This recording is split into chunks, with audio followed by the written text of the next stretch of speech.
None of the questions nor the topics have been shared in advance with any candidate. And now, here are your candidates. Next to me is Joe Donnelly, the Democrat incumbent who is completing his first term. He was elected to the Senate in 2012. In the middle is Republican Mike Braun, an auto parts distributor of Jasper in southwest Indiana and a former state representative. He won the Republican primary in May. Also with us is Lucy Brenton, the Libertarian, a finance professional of Indianapolis. She previously ran for the U.S. Senate in 2016. And now the candidates can further introduce themselves and make a 1-minute opening statement, starting with Senator Donnelly. Thank you, Amna, and thank you to all the Hoosiers. You know me. I've had the privilege of being your senator for the last 6 years. I was the final vote to save health care. I've fought to secure our borders. I've fought to protect Social Security and Medicare, and I've stood up for our troops and for our veterans. But who is Mike Braun? Mike Braun has a $10,000 deductible for the workers at his company for health care. They have to pay $10,000 out of their pocket before they can get their first aspirin. At the same time, he gave himself $18 million. But he also wants to go after your health care. He supports a lawsuit that would take away your coverage for pre-existing conditions. And he supported a tax cut by Mitch McConnell, $2 trillion in debt, and they're after Social Security and Medicare now. Mike's after your health care and your Social Security and Medicare. That's what this election is about. Next, we'll hear from Mr. Braun. Thank you for hosting the debate, and thank you, Hoosiers, for tuning in. I am Mike Braun, a lifelong Hoosier, job creator, and political outsider. I'm running for Senate because I'm fed up with business as usual in D.C.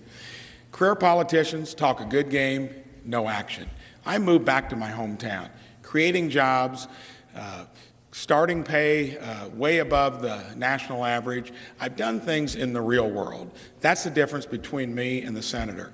Never had a layoff in 37 years. And yes, I tackle big problems like health care, holding premiums flat for 10 years while covering pre-existing conditions, no cap on coverage. Just like I've taken care of my employees, I'll take care of Hoosiers. The senator, he takes his order for Chuck Schumer, who's run a negative campaign against me based upon lies and distortions. Because wrong on health care, wrong on immigration, wrong on tax reform, a loud supporter of Hillary Clinton, and voted against Judge Kavanaugh. I'll stand for Hoosiers when you send me to D.C. Thank you. And now over to Mrs. Brenton.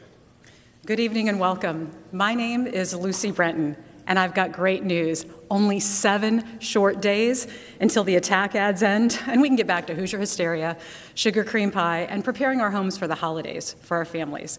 I'm just like you. I'm a mom, a businesswoman, and yes, a senatorial candidate, and I'm here to share solutions with you this evening. First, I will uphold and defend the Constitution and fight any politician that tries to take your rights away. I will work to repeal every unconstitutional law. Second, we must have economic stability, and that means lowering taxes and reducing spending. Our children should not have to face the boondoggle spending that the old parties have done that only paid off their big business buddies. And third, your individual rights are at stake. You should have the right to do whatever you want, as long as you don't hurt anyone else or take their stuff. Tomorrow, you should wake up more free than you are today. Thank you. Thank you to the candidates. And now, let's jump into the questions. This first one is a quickie. The Debate Commission frequently hears from voters like retiree Vance Witham Jr. of Arcadia, who wants to know why candidates don't answer the questions asked. In the interest of voters who are watching tonight, I'm going to ask each of you to just answer with a yes or no. Will you pledge to confine your answers to the questions asked tonight? Let's begin here with Senator Donnelly. Sure, I've always answered the questions asked. Mr. Braun? I'll do the same. And Mrs. Yes, Brenton? my track record proves I'm the only one.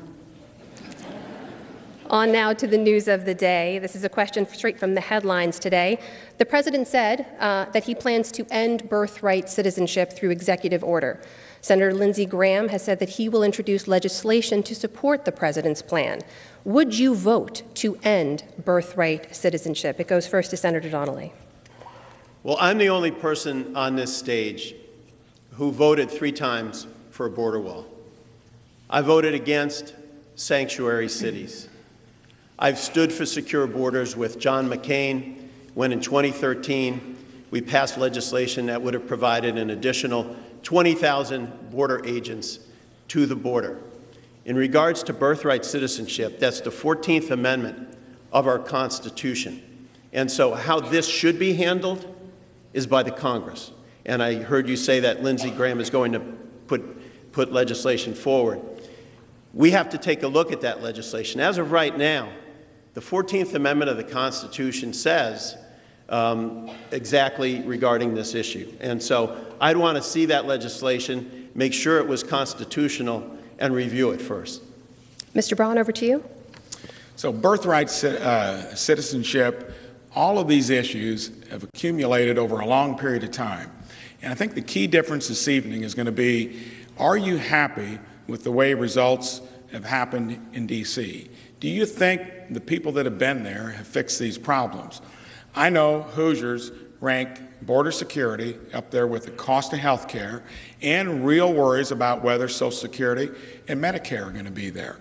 I think finally we've got a leader in the White House that is doing something about it. You cannot keep kicking these issues down the road. Politicians on both sides of the aisle, and the senator's been there for a long time. You know, he's made a career out of being in the game. He's got to hold responsibility for it. So he did cover that issue, right? There's going to be legislation on it, and I think we'll see how that pans out. But it's the accumulation of many years of neglect, of neglecting border security. Thank goodness we're finally attending to it. Before we move on, Mr. Braun, very quickly, the question was about legislation about birthright citizenship. Would you support it or not? I will wait and see what the discussion is on it, and if Lindsey Graham is introducing it, I think it will be something I'll take a look at. I'm not going to say whether I support it or not until I read the legislation. Mrs. Brenton, to you. Thank you. Mike talks about the leader that's in Washington, D.C., but what if your leaders are doing the wrong thing? Should you support them or blindly follow them? I would say no. We do have the 14th Amendment, just like we have other amendments of the Constitution, to make clear what the laws are in our country and what the master contract is. No one is above the law. No one makes unilateral decisions in this country. We got rid of King George for a reason, right? Can we at least agree on that? King George is gone. We're not replacing him with King Trump. No one is going to make unilateral decisions in our country. Now, if there's more law that's brought forward, will you even be surprised? What is the politician's answer to everything? We've got to make a law. Part of that's their ego. They want their name on a law.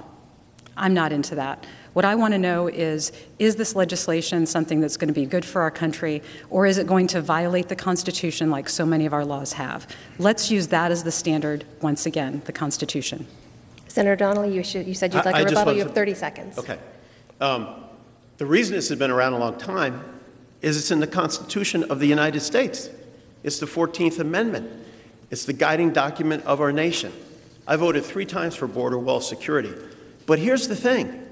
This is an issue you have to have bipartisan support for.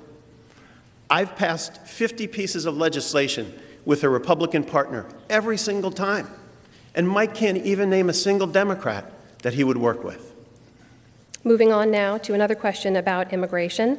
The conversation around immigration has flared up recently, it's fair to say. It's been a pretty divisive topic recently. And a number of voters this year submitted questions on related issues, such as the proposal for a border wall and the protection of dreamers. One of those voters is here with us, Patrice Widener, a retired career coach and IT manager from Carmel. Patrice? What would you do specifically to encourage positive U.S. policy approaches to immigration? The question goes to Mr. Braun first. First of all, we are a country that has welcomed people. We've been based upon immigration. And I think the key is we need a system that's going to have some decorum to it. And when it comes to legal immigration, you know, I think that we need to stress that. There are a lot of places in our economy that need people to come in to fill jobs. But when it comes to border security, I rest the responsibility on the shoulders of politicians that have been there.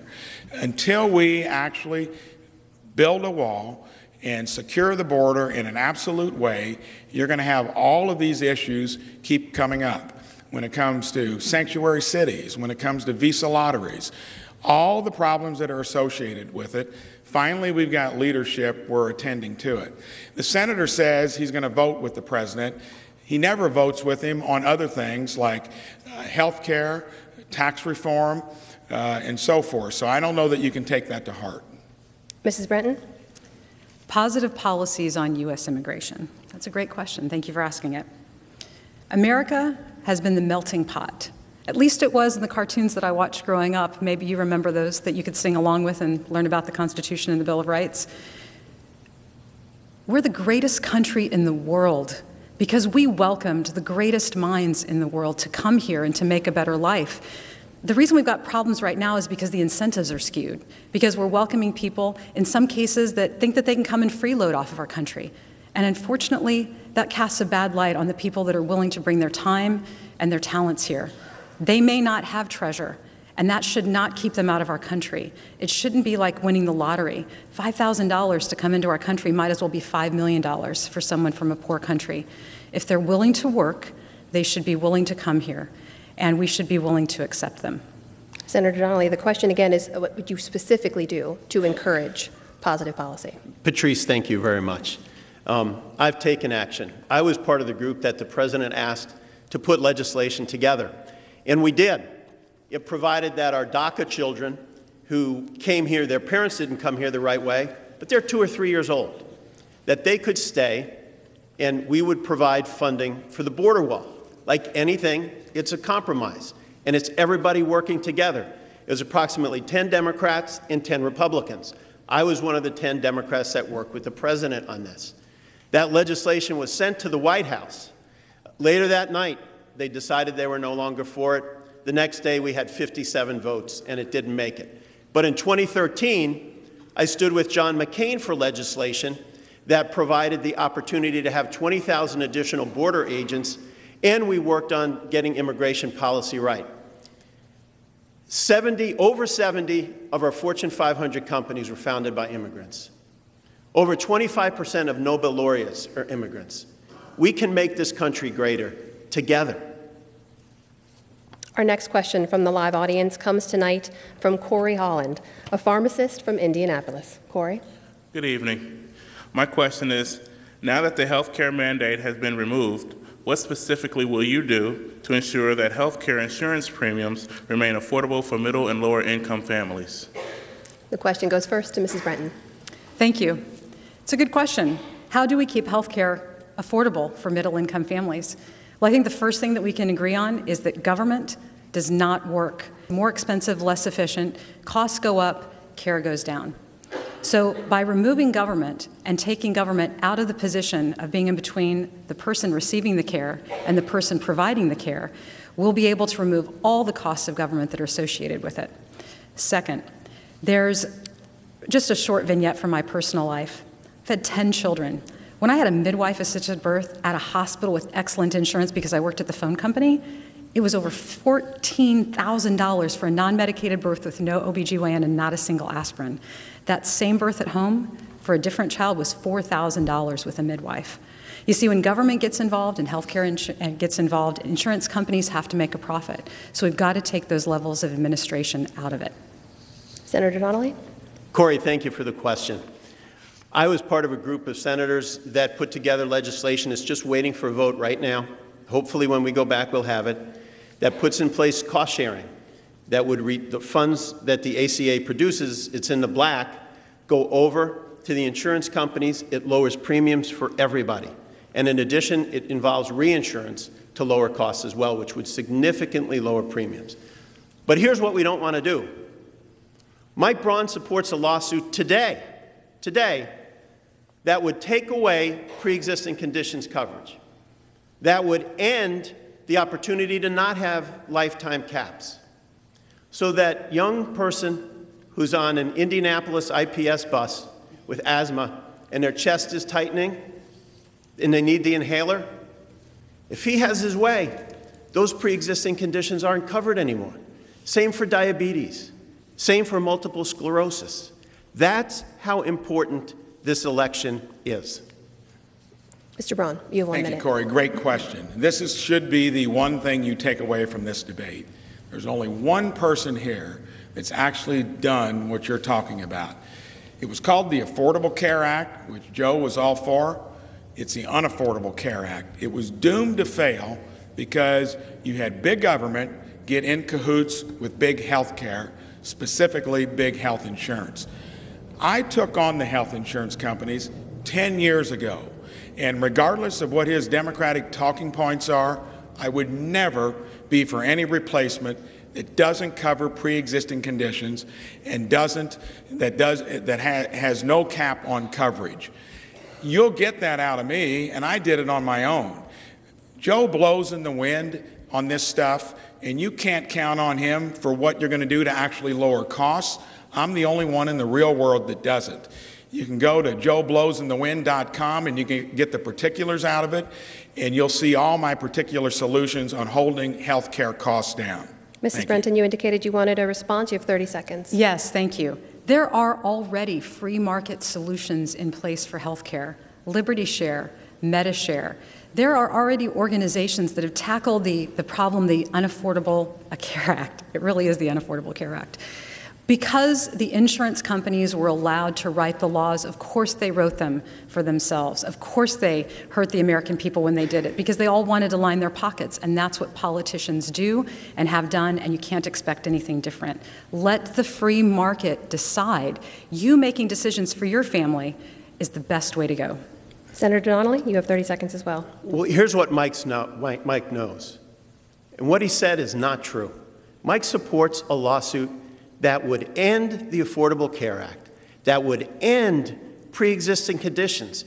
So all of you watching out there tonight, if you have someone in your family with diabetes, with arthritis, with asthma, their coverage goes away if Mike's lawsuit is successful.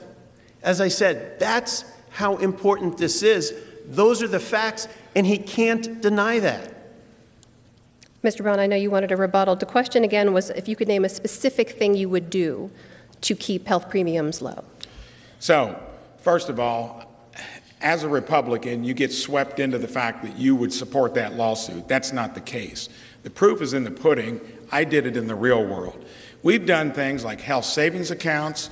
We've done telemedicine where you can actually get health care when you're on the road. Transparency, consumer-driven. That'll knock the cost down because my policy costs 1/4 of what his Obamacare policy costs. There's no disputing that, and I've done it in the real world. He's crafted something with big health care doomed to fail. All right, we have another question now. Moving on to Jill Koyman, who's joining us here, a fundraiser for a local educational institution from Indianapolis. Over to you. Hello. Easily accessible and free or low-cost contraceptives have proven to be an effective way to reduce unintended pregnancies. What is your position on providing low-cost or free contraceptives to reduce abortions by reducing unintended pregnancies? Senator Donnelly, that goes to you first. Contraceptive coverage is included in the Affordable Care Act. I voted for the Affordable Care Act, and it helps, as you indicated, to make sure that we don't wind up in a situation with an abortion. I am pro-life. I have every single time voted to make sure federal funds couldn't be used for abortion-related services. But I also have exceptions in the case of rape and incest and life of the mom. If your daughter happens to be raped, Mike thinks that the government has a role and a position in the middle of that. I don't. If incest occurs, I don't think it's our business to be part of. And if your wife or daughter gets that terrible news that they may lose their life in a pregnancy, Mike thinks that the government has a role in that. I don't. That's about your family and your prayers. Mr. Braun? So this is another typical case where the senator tries to have it both ways. When it comes to contraceptive coverage, I think everybody's on board with that. But when it comes to the sanctity of life, you cannot say you're pro-life and have your voting record. I'm the one that's being endorsed by the Indiana Right to Life. Susan B. Anthony, that's knocked on 500,000 doors for me. And the National Right to Life is endorsing me. They give Joe an F grade. So I think you've got to be clear about not trying to have it both ways. I would never demonize anybody that disagrees with my point of view. I was raised to respect the sanctity of life, and I'm proud of that. And I'll never disagree or I never demonize anybody that disagreed with me. It's simple as that. Mrs. Brenton. Thank you.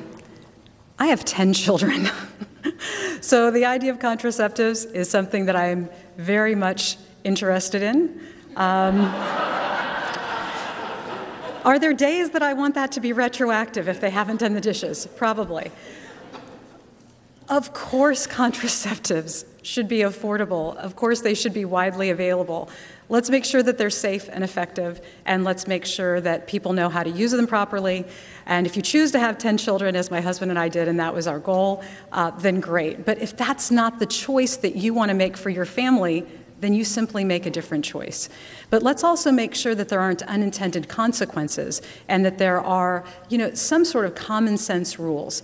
I have a 14-year-old daughter. If she's seeking contraceptives, I think I have the right as her parent and the responsible party to know about it.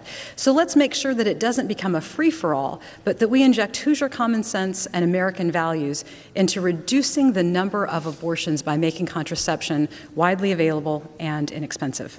Senator, you indicated you wanted a response? I do. I believe in the sanctity of life as well.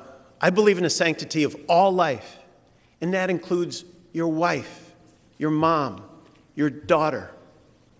And if your wife gets that terrible news that she will lose her life in this pregnancy, Mike, it is not our business to be in the middle of that. That is your family.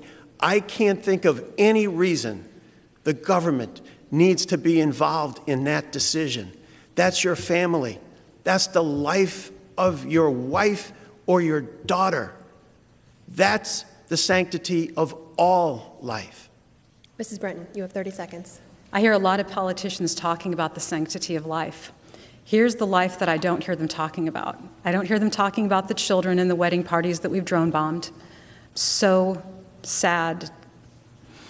I don't hear them talking about the death penalty. You see, the politicians are all pro-death when it plays great on the news, but when it comes to actually protecting life, they're happy to send our sons and daughters into endless foreign wars, like Afghanistan. Do you even know why we're in Afghanistan? It's because there's lithium in the Afghan mountains. You should look at that, and then look at your iPhone and realize there's lithium in that too. Put two and two together.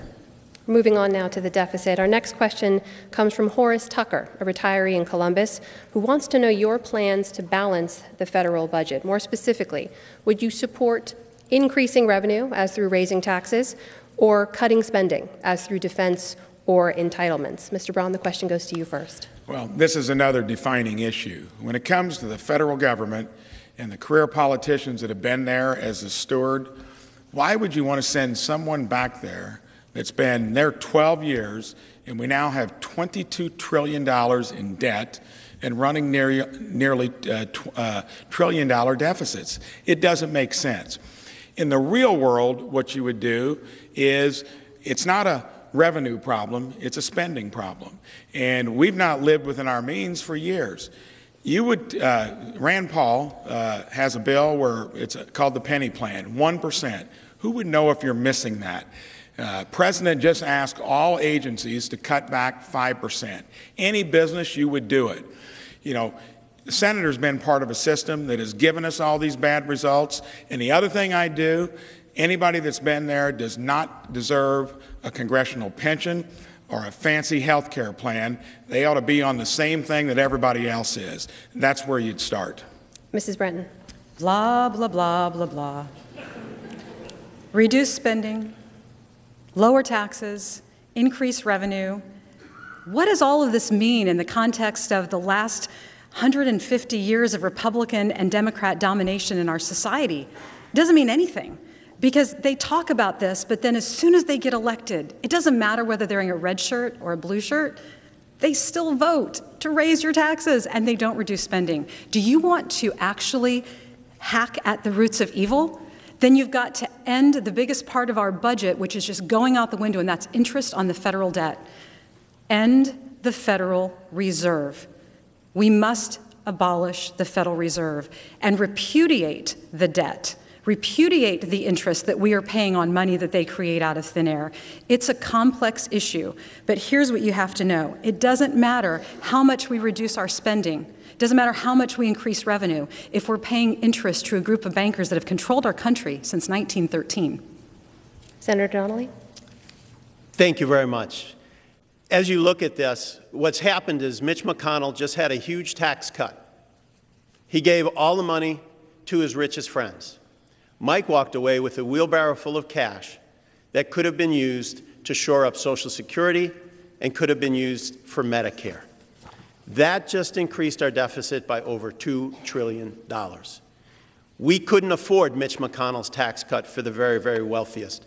$37 went to the very wealthiest for every $1 that went to regular families.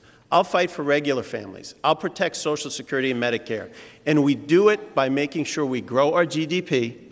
That grows up to a point where it meets spending, which has kept very, very tight is what we do. And when the two meet, approximately 20% of GDP and approximately 20% of GDP on revenues and expenses. That's where we had our last budget surplus. That's about the neighborhood it happens in. But we can't have tax cuts that only help the wealthiest. Thank you. Mrs. Brenton, you have 30 seconds to respond. Yes. Let's talk about how much federal debt there is out there that we're not talking about the unfunded liabilities, about the yoke that has been put of economic slavery on every single one of our children, born and not yet born if they're lucky enough to get born. Which of you would give up your favorite federal program if it meant that you could abolish the federal income tax? I've got a list of them that I would give up. But this is what it boils down to. You can take every asset in this country and you can give it over to the Federal Reserve and it still won't pay off the debt. Take our country back and end the Fed. Mr. Braun, your response? This was an issue the Democrats gambled on. They thought tax reform was going to be a class divider. All I know is in my own business, when tax reform passed in December, we lowered family health care benefits by $1,400 a year. And remember, that was after holding them flat for 10 years. We gave company bonuses. We enhanced 401k pay. This is the hottest economy we've had in years. Under the Obama regime, 1.5%. Unemployment never got to where it is. That's a failed policy. Let's give something a new chance to work, and I'm glad we're a part of it, and we've shared the benefits with our employees. Senator? Since I've been senator, we've had 70 consecutive months of job growth. That's every single month. And the truth about your health care plan, Mike, is your employees have to pay $10,000 out of their own pocket before they can get their first prescription. That's not health care. That is something completely different. We stand to make sure that we have the opportunity to get to a balanced budget by being smart on spending and on revenues. Mr. Braun, you indicated you'd like a response as well. This is your second one, so keep it to 15 Yes. seconds if you can, please. This is what happens when you have to be briefed on this stuff and you haven't lived it in the real world. What the senator fails to mention is that the premium cost is the only thing that's for certain. My premium cost is $70 a month. His Obamacare plan, the reason it's going broke, is 4 to 5 times that much. And my employees get into their deductible far less than you would on an Obamacare plan because we've got incentives to lower costs. That's a failed system that's falling apart. Mine's worked in the real world. Mrs. Brenton, you have 15 seconds as well. Everything that they've just said is smoke and mirrors. They're trying to distract you from the real problem. We're talking about what we're going to do to balance the budget. Money in is money out, and if money out is going to a corporation that has been taking interest on our money and our hard work for our lives all the way back to 1913, you've got to hack at the evil and stop it. Senator Donnelly, 15 seconds for you as well. Mike never denies that it's $10,000 before your first aspirin. Think of that if you're making $25K or $30K at the shop there. How do you ever get there? And additionally, on top of that, what we're trying to do is, as I mentioned, I've been told to stop. That was 15 seconds. We're moving on now to our next topic, foreign policy. President Trump has made the alliance with Saudi Arabia a cornerstone of his foreign policy. He stood by the leadership even after U.S. intelligence concluded they were directly involved in the murder of journalist Jamal Khashoggi. He's also failed to condemn the Saudi-led bombing in Yemen, where more than 16,000 civilians have been killed. Do you support the president's stance? The question goes to Mrs. Brenton first.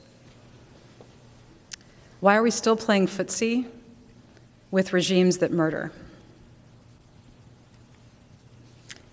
What's really at stake here is how do we end our dependence on foreign oil? When we have more oil in Alaska, allegedly, than they have in Saudi Arabia, why are we not mining it? Why are we not drilling for that oil? Why are we continually allowing our country's economy to be dependent on a foreign power and staying in their good graces? Let's end our dependence on foreign oil. And it's not just about solar, although that's part of it. It's not just about wind. I'm not a fan. But it's also about hemp. It's about biodiesel. It's about alternative forms of energy. And in order to make this happen, we've got to get government out of this. As soon as government gets involved in something, it slows down, it gets more expensive, and it requires your tax dollars, first stolen from you, to fund something that they think is a good idea for their big business buddies. Before we move on, just to follow up, your answer then is no, you do not support the president's stance? That is correct. I do not support President Trump supporting the Saudis. Senator Donnelly, to you. Thank you, Amna. As soon as we found out about this, we tried to get more details. I read the classified materials on this. We have contacted the White House about this to get more information. And here's what's clear. The Saudis murdered a journalist, Jamal Khashoggi, who's simply trying to make sure that word can get out as to what's going on. He's an Indiana State graduate. He's a Sycamore. He lived in Virginia, and they murdered him. I have said that we should have a temporary halt to arms sales to Saudi Arabia until we find out exactly what happened. But Lucy's point is right. We need to stand for ethanol, for E15. The president just signed an executive order. That was my legislation. We worked together on that to get that done. We need to do clean coal, ethanol, fight for our farmers, because when money stays here instead of the Middle East, it not only helps our economy, it helps our national security. Mr. Braun. So when it comes to what happened in Saudi Arabia, horrific. And I think the president was out front early, that he was going to get to the bottom of it, and you need to. I mean, that is behavior that can't be tolerated. When it comes to foreign policy in general, do you like the new dynamic? I think we've seen something that's different. With the senator and the Obama administration, we weren't respected across the world. In North Korea, there's a discussion going on. In Iran, I mean, the senator was for the Iran deal. $150 billion worth of concessions, $1.5 billion in cash delivered to them. We now have regained respect in the world because it's based upon strength, and if you draw a red line, you stick with it. And I think the president has changed the dynamic there to where we're going to see a lot of these problems fixed because of leadership. Before we move on, then, the answer to your question is yes, you do support the president's stance? I do support his leadership, and the way he'll handle the Saudis, I think, will be to hold them accountable for the horrific act that was created, and he'll take the big picture into consideration while he's doing it. Mrs. Brenton, you indicated you'd like a response. Yeah, I see the partisanship in the answers here. You know, I've got to agree with Senator Donnelly. We've got to fight for our farmers, and more choices are better than less choices. And that's why I was talking with somebody from the hemp industry today. And what I found out is that there are businesses in Indiana right now that are importing, one single business in Elkhart is importing 100,000 pounds of hemp fiber to make their products every single week. Why are they not walking across the street and writing the check to a Hoosier farmer? Senator Donnelly, 30 seconds. The question was about Saudi Arabia, but Mike brought up Iran. So here's the facts about the Iran deal that was made. Iran was 1 month away from a nuclear weapon. That created incredible danger for the Middle East, and we would have had to be involved in the middle of a war. I'll fight for our country every time, but war should be the last option, not the first. They're now 10 years away from a nuclear weapon, and our sons and daughters from Terre Haute and Muncie and Richmond and Evansville will not have to go to war in Tehran to keep our country safe. Very quickly before we move on, Mr. Braun, you wanted a response. You have 15 seconds. Yes, I think this is an issue about leadership. And if you're happy with the old dynamic, what we had leading up to this point were problems across the world laid on our doorstep.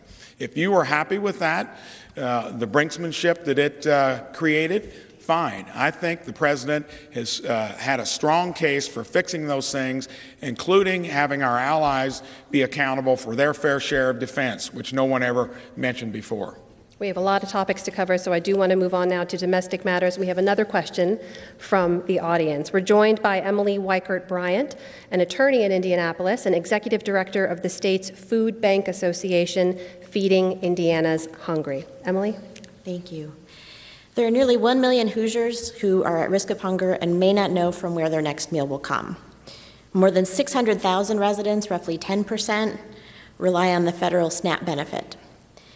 Nearly half of all of Indiana's students receive free and reduced lunches. If elected, what will you do to alleviate hunger in Indiana and to support anti-hunger programs? Senator Donnelly? Thank you for the question. I serve on the Agriculture Committee. I've been part of writing the Farm Bill, and we are very, very close to having it concluded.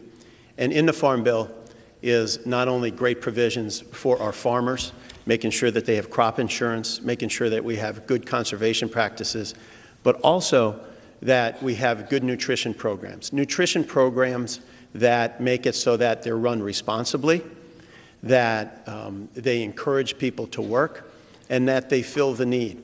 I've been to our schools to see the nutrition programs in action. I've seen our families as well. It's a critical part of what we do in creating a farm bill. I've been part of that from the start. As I said, we're close to getting this completed, and we should be able to meet in our farm bill that we're putting together right now the nutrition needs of our families. Mr. Braun? Any case of someone going hungry in this state or this country is sad with the plenty that we have here. I think a lot of it has had to do with government. If I were really wanting to fix the issues associated with hunger, I don't think I'd look to the federal government as much as somebody like the senator would or folks that have been there. Those policies have not worked the way they should. We've got to make sure that we fix these plans to where they work better for the people that need it. And I would trust what we do here in the state more than what I'd throw onto a federal government that's running trillion-dollar deficits. Why would you expect a government that's been dysfunctional when it comes to solving hunger issues, solving anything that's been so lacking results? The senator's been part of it, and until you send people there that think out of the box, that have done things in the real world, I don't think you're going to ever be satisfied with actually taking care of something like hunger, which is such a big deal if you're relying on the federal government to do it. Mrs. Brenton, over to you. Thank you for feeding Indiana's hungry. I feed a lot of hungry people, too. I'm a mom of 10 kids. I know what it's like to have to budget and to think about what each meal is going to cost, and can I stretch those food dollars for the whole month? It's horrifying to think that anyone in this country should go hungry for even a single meal. We're the best country in the world. We're the land of plenty. We have lots of resources. So if we have a lot of resources and they're not getting to the right people, what's the problem that we really need to fix? Well, let's look at farm bills. Let's look at nutrition. Who here knows that you can go and use SNAP benefits and you can buy things with high fructose corn syrup? You can buy soda pop. What is that? That's not something to help people and feed them. It's a gift to Coca-Cola. It's a gift to big businesses to allow funds that should be set aside for real nutrition and real food to just go down the drain with Doritos and soda pop. Stop that. Senator Donnelly, you wanted a response? I do. I almost can't believe my ears when I hear you say, what role does the federal government have in nutrition programs? Mike, you should see the faces of the 7-year-old kids who come to school hungry. You laugh about it. It is not funny. We have 7-year-old children who come to school hungry, and the meal they get is at school. Those children are not responsible for the bad choices that their parents might make. They need to have a full stomach. They need to have the same chances as every other child in Indiana. Mr. Braun, you wanted to respond? My point is about the effectiveness of what these programs are doing. There's no disputing that we need to solve hunger wherever it occurs in this country. But if you want career politicians and bureaucrats to keep controlling the show, send him back to Washington. If you want folks that have done things in the real world that make things not only effective but efficient because they don't break the bank, you've got to change the dynamic. We've been doing this thing for years. We need to get entrepreneurs, folks that have done it in the real world, not career politicians. Mrs. Brenton, you wanted to respond. You have 30 seconds. Yeah, absolutely. About doing things in the real world. I've done that in my home. I've done that with a budget. I've invited other children over to our home to eat. Here's what it really boils down to, and I've got to admit, Mike's a little bit part right in this. Don't quote me. But here's the thing. It should be a states' rights issue. It's up to the states to feed its own people. The bigger we grow federal government, the bigger the bureaucracy gets, the more expensive it gets, the further away it gets from the people that it helps. Let Indiana feed Hoosiers. We can do it together. Senator, this is your second response, so 15 seconds, please. Keep it brief. We were able to pass the nutrition program in the Senate, 86-11. Incredible number of Republicans as well, because here's what they knew, and here's what they know. A 7-year-old child doesn't know the difference between state rights and federal rights. They just know they're hungry. Let's move on now to a question a lot of people are talking about in the country, that is sexual assault. We have a question from Jenna Childress, a student in Bloomington, and she asks, in the wake of Brett Kavanaugh confirmation and the Me Too movement, how will you fight to protect the rights of sexual assault survivors? More specifically, what can you say to the women out there, 1 out of every 3 of whom will experience some kind of physical or sexual assault in their lives in this country? What can you say to them to encourage them to come forward? Mr. Braun, the question goes to you first. When it comes to sexual assault or sexual harassment, there is no place for that, period, in our society. And as we've seen over the last few years, it's been there. And thank goodness it's being flushed out. I've got daughters, and I've got women that work for my business, would never tolerate that stuff. So I think whenever there is an alleged issue, it needs to be fully vetted. And I think there needs to be a process to do it, but there cannot be any tolerance for sexual harassment in this day and age. And I am glad it's come to the forefront and that we're finally addressing it. Mrs. Brenton. I'm 1 out of 3. I'm a woman. And I had my Me Too moment. It's up to us to raise good people. It's up to us to create a culture where victims, male and female, can come forward and be believed. It's up to us to remove the shame and the stigma. Society is sending the message to these victims that it's not okay to have been assaulted. And until we deal with that problem, that cultural problem, we're going to continue to have people that are too ashamed to come forward. We've got another correlating problem, and that's allocation of resources. Thousands of rape kits sit untested while people who are nonviolent are in jail for drug crimes. That's got to stop. Society must say enough is enough. We're going to make sure that these rape kits are made a priority so that other people can be protected and put the right people in jail, the violent and the assaulting, not the nonviolent. Senator Donnelly. Yeah, I don't want to misquote you, Mike, but I thought I heard you say that this issue has been dealt with. The women of Indiana, I don't think, would agree that this issue has been dealt with. There is sexual assault and there is sexual harassment, and we need to fully enforce the law at every single turn. We need to put all the effort we can behind this to make sure that our sisters and our daughters and our wives and our moms, and sexual harassment also can affect males as well, that we make sure we make our state a safe place at every turn. Mr. Braun, you'd like to respond? Well, you clearly did misquote me. I said unequivocally that it can't be tolerated at any point, whether it's in the business place, whether it's in government, anywhere. And any of us that have daughters would know that that's the case. So That's my statement on it. Very quickly, Mr. Donnelly. I don't think I did, and you can check the record, but I'm glad to see that we agree that this can't be tolerated in any way, shape, or form. We're moving on now to another topic. That is the topic of diversity. The next question comes from the Debate Commission. If elected, how will you commit to bringing diversity into your leadership and senior staffing, including women, African Americans, and other underrepresented groups? The question goes first to Mrs. Brenton. It's a really interesting question to ask of a libertarian because I don't see color. I don't see the differences in people that are shallow. I want to quote Martin Luther King because he said he's more interested in the content of your character. People of color don't want to be given some sort of bone because of the color of their skin. They want to earn the right to be there, just like anyone would. There is no way that we should be making value-based decisions simply based on someone's exterior appearance. Haven't we moved past that as a culture? Can't we see what's inside someone? Can't we look at what are their skills and are they appropriate? Let's not look at a bar graph to decide if we have the right number of this or the right number of that. Let's look at the people and the individuals themselves. Senator. We want everybody to have a chance in Indiana and in America, and my offices reflect that, both on the campaign side and on the Senate side. Our state director is Indian American, but he does an amazing job.